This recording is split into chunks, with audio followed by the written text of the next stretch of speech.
Assalamualaikum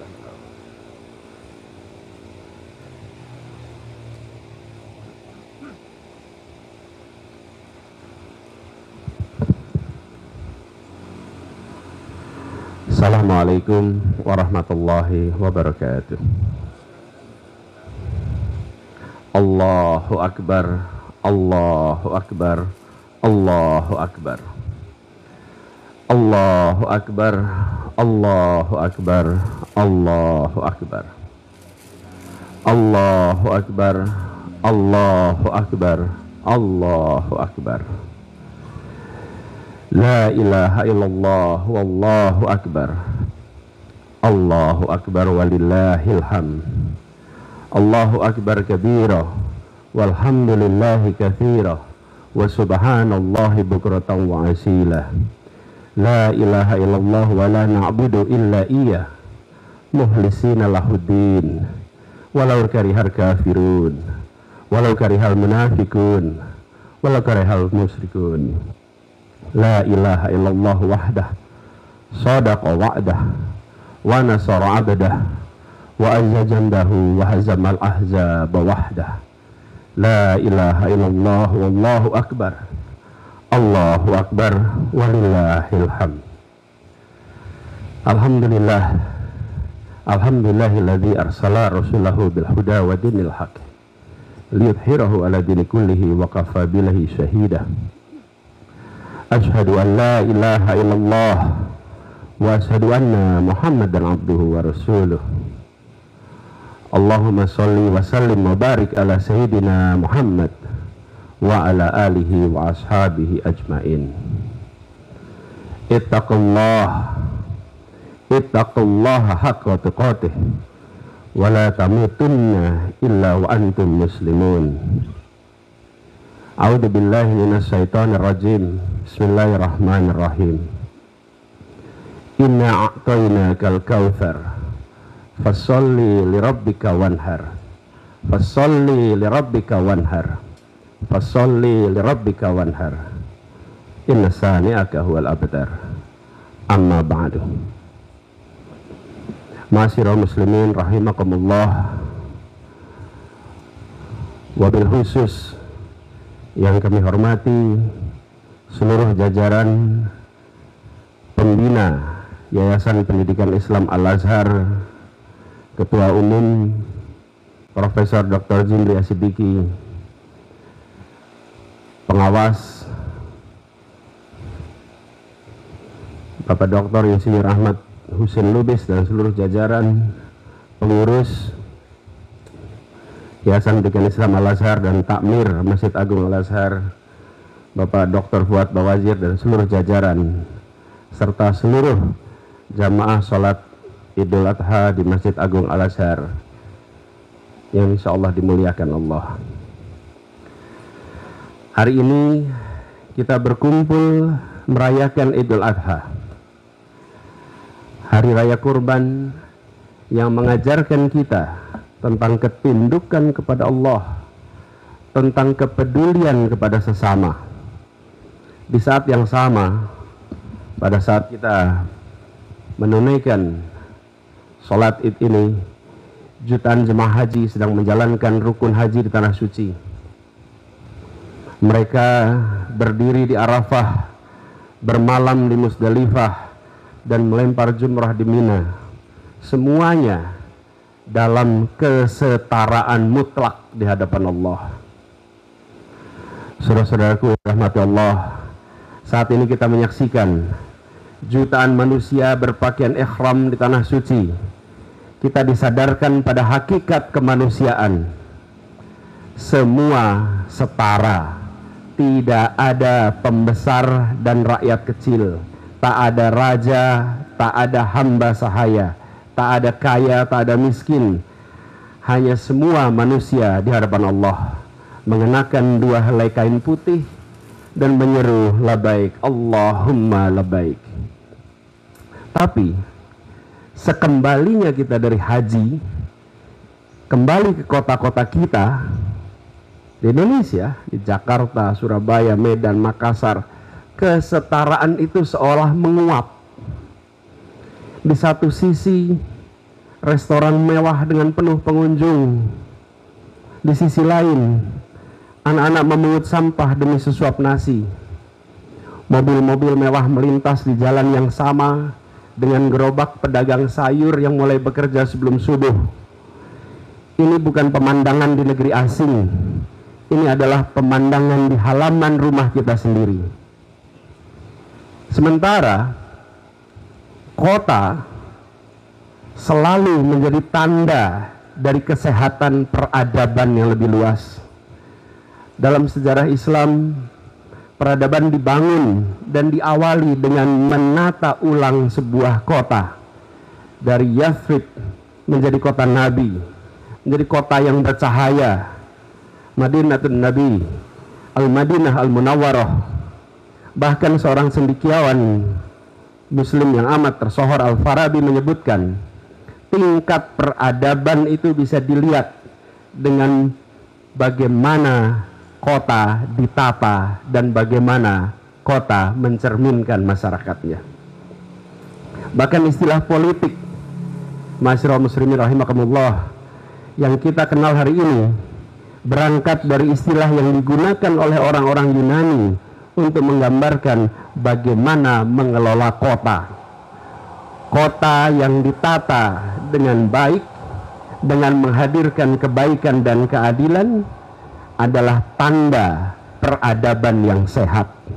Sebaliknya, kota yang ditandai dengan ketidakadilan, itu adalah penanda sebuah masyarakat yang sakit.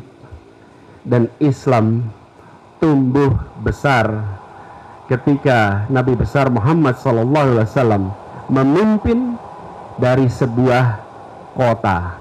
Islam adalah agama yang tumbuh besar di kota, dan di kota itulah peradaban Islam dibangun dan menjadi rujukan hingga kini.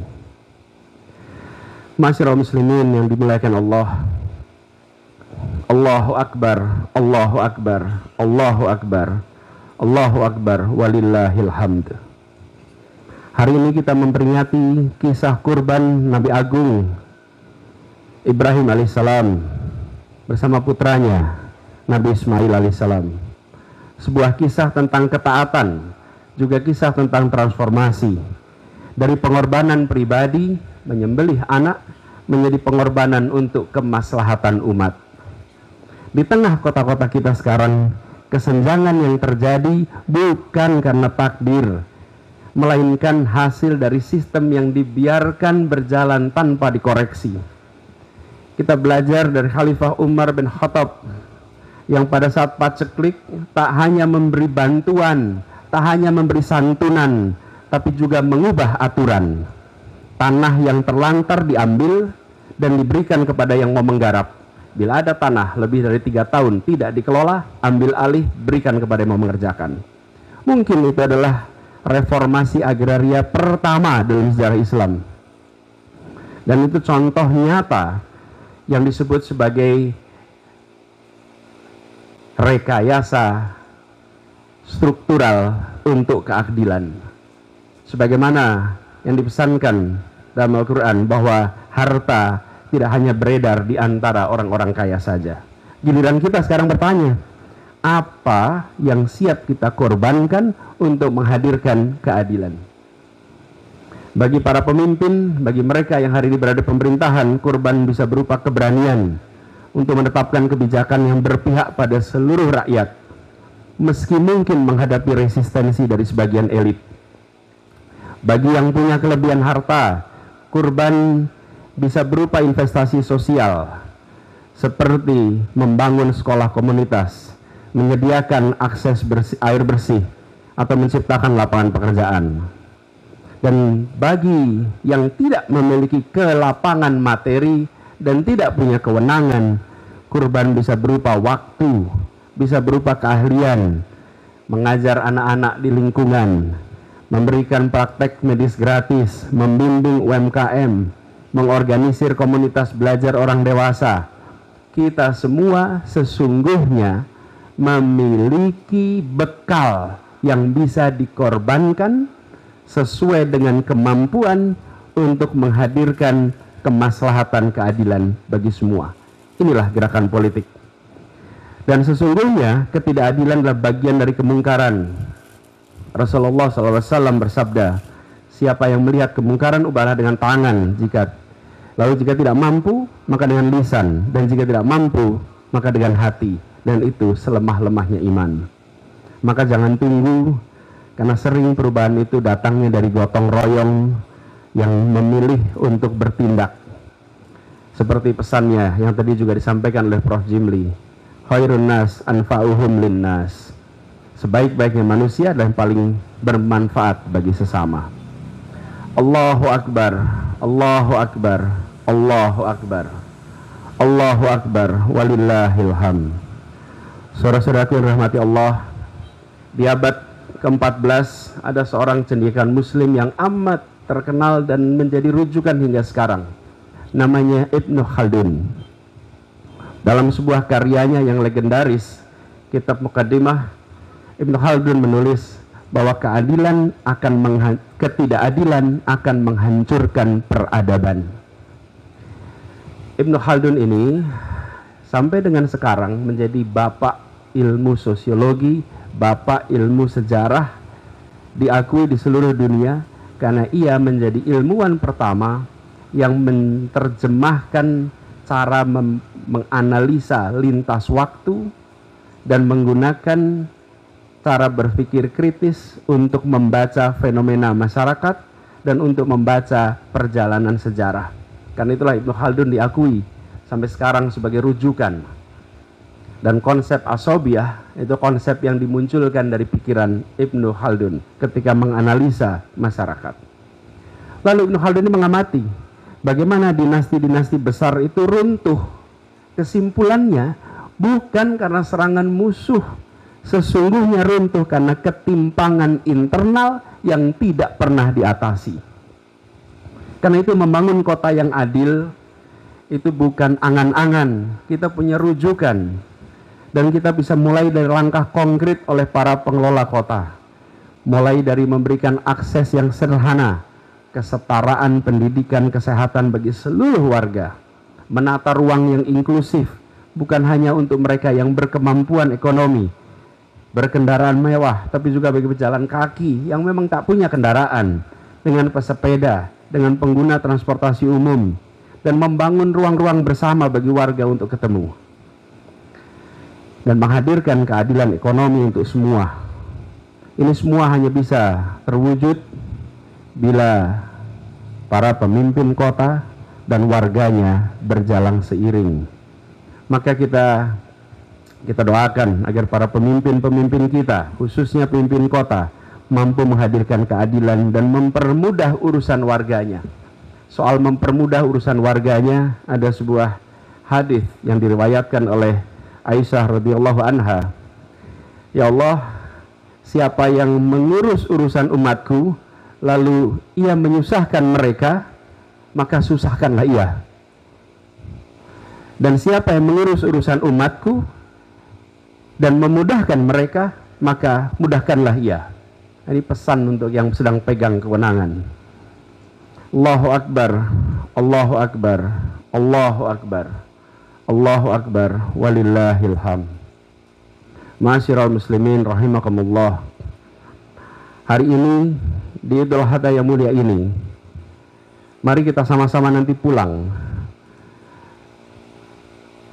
dengan membawa tidak hanya daging kurban, tapi juga semangat berkurban untuk keadilan.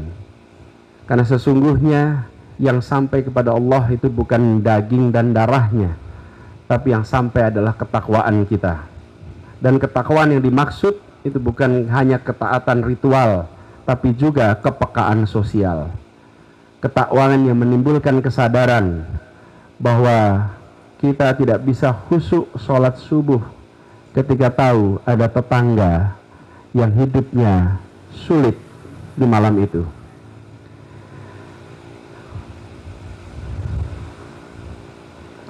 Ketakwaan seperti ini memantik kegelisahan kita bila melihat anak-anak kaum tak punya terpaksa mengamen di perempatan, sementara anak kita bisa sekolah di tempat-tempat yang terbaik.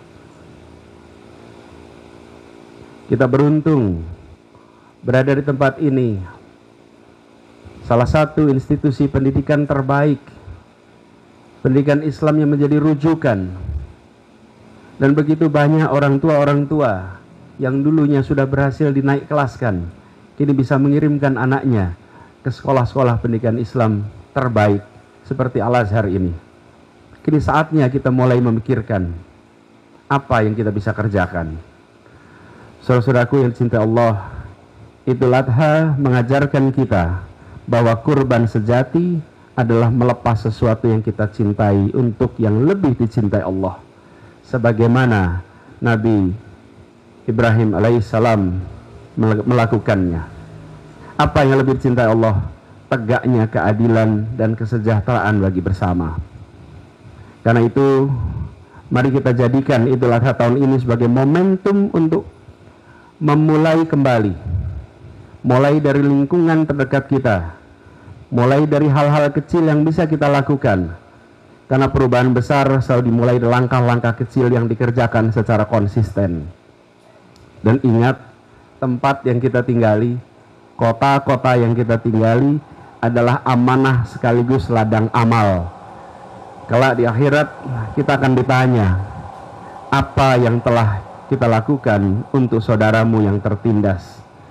Apa yang telah kita korbankan untuk mewujudkan keadilan?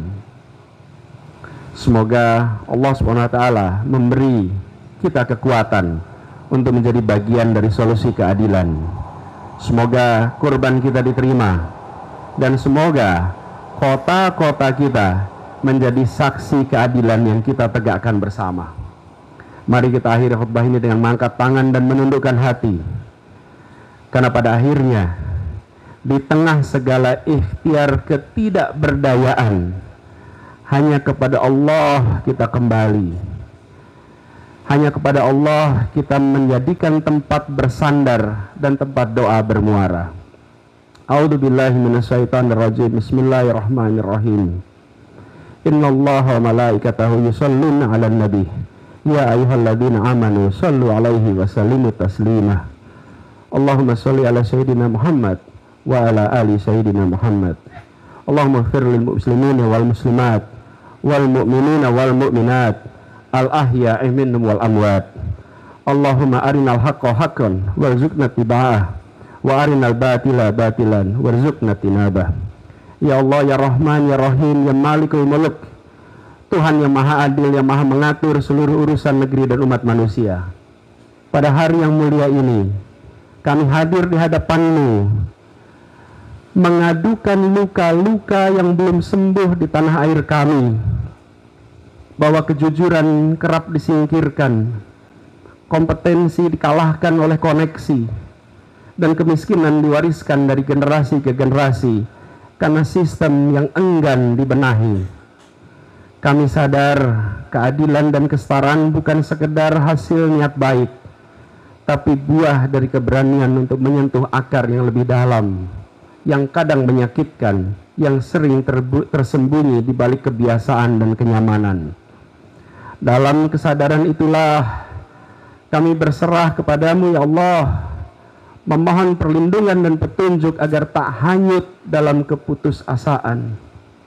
Ya Hakim, ya Basir, yang maha bijaksana, yang maha melihat yang tampak maupun yang tersembunyi di dalam hati manusia, tuntunlah hati kami agar tidak beku di hadapan derita sesama. Lembutkan hati kami agar tak terbiasa memalingkan wajah dari kezaliman di sekitar kami. Bukakan hati nurani kami agar kami tak sekedar tertegun menyaksikan ketimpangan, tapi punya keberanian untuk mendekat, untuk memahami dan bertindak dengan kemampuan yang kami miliki. Ya Hadi, ya Nur, cahaya langit dan bumi yang menyalakan terang dalam setiap langkah kami, terangi akal dan nurani kami, agar kami tak hanya jadi penonton yang menyimpan simpati di tengah gelapnya nestapa. Tumbuhkan tekad kami untuk menolong yang lemah, membela yang terpinggirkan, memperjuangkan keadilan sebagai laku hidup kami. Kuatkan kami agar kami tak hanya mengutuk kegelapan, tapi mampu menyulut cahaya, meski kecil, meski satu. Ya Aziz, Ya Qawi, yang maha kuat, yang maha menanamkan keberanian dalam jiwa-jiwa yang gentar. Bila langkah kami goyah, kuatkanlah ya Allah. Bila kami surut, kobarkanlah ya Allah. Bila kami bergetar, bila kami gemetar, teguhkanlah kami ya Allah. Kami ingin menjadi manusia yang utuh, yang hatinya hidup, yang nuraninya menyala, dan arah keberpihakannya jelas. Di bawah perlindungan-Mu ya Allah kami memohon, jangan jadikan kami generasi yang lalai. Jadikan kami penjahit harapan. Jadikan kami penegak keadilan. Jadikan kami pembela sesama. Bukan dengan amarah ya Allah. Jauhkanlah itu dari sifat kami ya Allah. Tapi dengan kasih yang penuh. Jauhkan kami dari sifat jumawa. Karena bukan dengan jumawa, tapi dengan keberanian yang jernih. Ya Mujib, Ya Ghafur, yang maha pengampun atas segala khilaf dan lalai. Ampunilah ya Allah, ampunilah kesalahan dan kesombongan kami. Rahmatilah kami, agar tidak hanya mengerti, tapi juga peduli. Jangan biarkan kami hidup hanya untuk diri sendiri. Ya Allah, jangan biarkan kami hidup hanya untuk diri sendiri. Ketika ada begitu banyak yang menunggu uluran hati, yang menunggu uluran tangan kami. Ya Allah, jadikan keikhlasan sebagai tenaga kami dalam membantu sesama. Jadikan kami manusia yang bermanfaat bagi banyak manusia yang lain. Ya Jabar, Ya Latif, yang maha lembut dalam menyentuh hati yang retak. Hanya kepadamu kami sandarkan harapan yang tak bisa kami ucapkan kepada sesama. Hanya kepadamu kami titipkan luka yang tak bisa disembuhkan oleh kekuasaan manapun. Dan hanya kepadamu kami kembalikan segala ikhtiar yang tak mampu kami tuntaskan oleh tangan kami sendiri. Cukuplah Engkau bagi kami ya Allah. Tak ada Tuhan selain Engkau ya Allah. Dan hanya kepadamu kami berserah. Rabbana hablana min azwajina wa dzurriyyatina qurrata a'yun waj'alna lil muttaqina imama. Rabbana la tuzigh qulubana ba'da idh hadaitana wa hab lana min ladunka rahmah innaka antal wahhab. Rabbana la tu'akhidhna in nasina aw akhtana. Rabbana wa la tahmil alaina isran kama hamaltahu 'alal ladzina min qablina. Rabbana wa la tuhammilna ma la taqata lana bih. Wa'fu anna waghfir lana warhamna anta maulana fangsurna alal qaumil kafirin fangsurna alal qaumil munafikin fangsurna alal qaumil zalimin. Rabbana atina fid dunya hasanah wa fil akhirati hasanah wa qina adzabannar. Subhana rabbika rabbil izzati amma yasifun wa salamun alal mursalin walhamdulillahi rabbil alamin. Allahu akbar, Allahu akbar, Allahu akbar, Allahu akbar, walillahil hamd. Assalamualaikum warahmatullahi wabarakatuh. Terima kasih. Sangat mantap. Allahumma shalli ala Muhammad.